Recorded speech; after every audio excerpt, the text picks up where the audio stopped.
Hey guys, Psychic Shanda coming at you again with another video. Today we're going to talk about part 3. This is our third and final part of relationship discussion. So today we're going to start with intimacy and spiritual connection. So very few relationships have as their true highest intention a sexual component. Sexual union is the highest form of communication between two beings.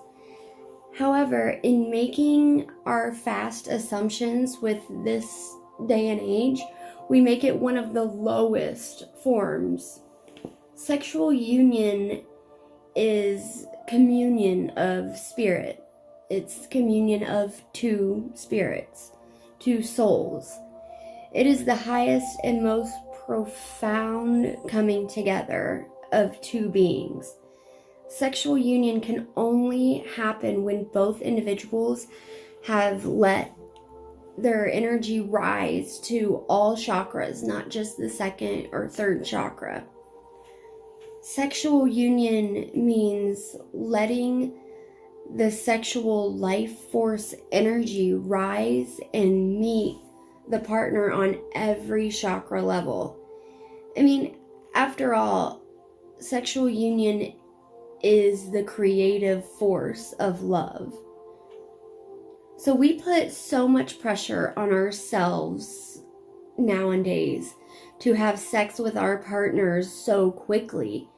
But under that pressure, you're just having sex. You're not having sexual union. Relationships grow and develop through its sexual component, but the energy must be well above the second chakra in consciousness in order to go beyond just sex and reach communion. So don't be in such a hurry to have sex. Many people will come into your life with whom you will experience electricity or a feeling of lust. And this electricity feeling is your energies meeting and dancing. But not every dance is meant to lead to the bedroom. So we would all like to think that we live in unconditional love self of our heart. Actually, we spend most of our time just bouncing around between all of our other selves in our lower three chakras. Each of these selves has its own story, its own fears, and its own dramas. Each has its own deep yearning for love and acceptance. Also, each may have its own feelings of inadequacy that will lead to reactions being overprotective, acting out, manipulating people or situations, and things of that nature. In order to get to the unconditional love self of our heart, we have to be willing to embrace all other of ourselves and spend time with all of them as well. Embrace all aspects of all of our other selves, including their fears, their angers, sorrows, and pains. We must recognize and honor our own personal and private yearnings for love, acceptance, and belonging. Through this, we can see our outer reactions of fears, our manipulation, acting out, creating protective armoring or walls. All of these are our defenses created by our inner selves when they're in some kind of pain. To get to our own unconditional love self of our heart, we must acknowledge all of our other inner selves and acknowledge their pains, their sorrows, fears, angers, and we have to nurture them to healing. When we can finally recognize how difficult it is to embrace our pains and our fears, we can begin to honor someone else's difficulty and even recognize from our own experiences the feelings of hopelessness and despair that comes out of feeling trapped in painful and fearful situations. We all have our own issues in different places, but we all have them. We often tend to judge the dark side, the conflicts, the many selves and others, because they mirror our own pain and they mirror our own issues, and we don't want to go there. We don't want to see that. We don't want to go there. It scares us to see that. The battle is always easier to fight when we can take the conflict out of ourselves and turn it into a more tangible thing. In order to not allow whatever is going on too close to home, well, too close to the real us, we create manifestations of the inner conflicts in an attempt to keep the battle on the outside. No one likes to fight the real battle, the battle that lies deep within our individual beings.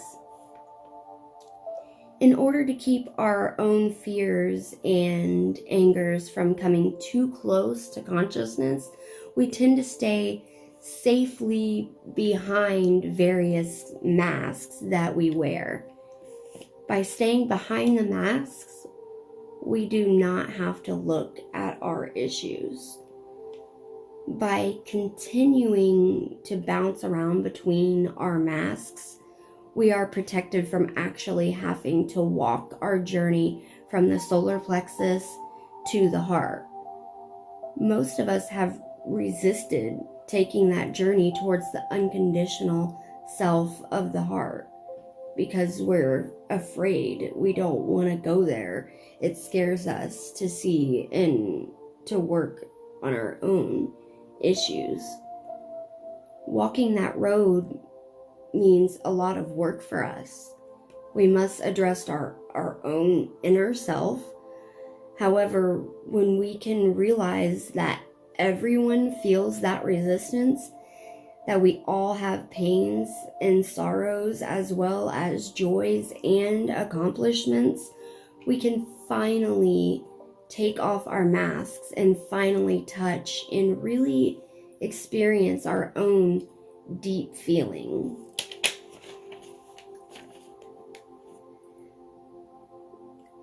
This process of actually taking off our masks and honoring our many selves within is exactly what relationships are all about. Relationships offer us the opportunity to look within. Everyone we encounter in our everyday life offers us a glimpse into some aspect of ourselves. In every relationship we pursue, whether it be a business or friendship or romantic or even family, it allows us to see and come to peace with the many aspects of ourselves. Relationships are all about learning who we are and honoring our own and other journeys. So I think once we understand that and come to terms with all of that and are able to take off the masks that we wear and stop resisting and actually get to know every aspect of our many selves and nurture them to healing the pain and the sorrows, I think we'll be a lot better equipped to handle our relationships. Because in many relationships we get mad at other people because it mirrors something that we don't like in ourselves.